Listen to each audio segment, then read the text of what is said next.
Marcus also struggles to understand that his body language can be perceived differently by his peers than maybe what he intends.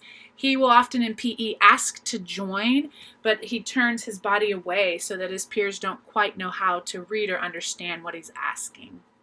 Marcus communicates quite well, specifically about the diet and migration patterns of whales, but unfortunately, he will often interrupt existing conversations that his peers are having with such information, and he doesn't take the cues that this is inappropriate behavior.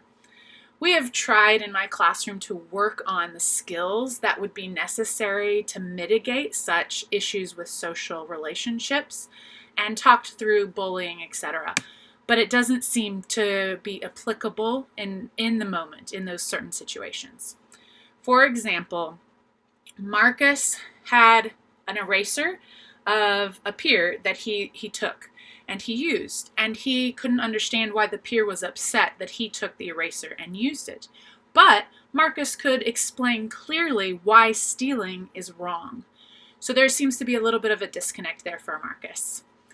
Overall, Marcus's body language can be perceived differently by different adults, but if we think of the general education teachers that he has, some will notice him looking above their shoulders or looking down and fiddling with lint in his pocket as a sign of noncompliance or disrespect, when in fact that's just a heightened anxiety response.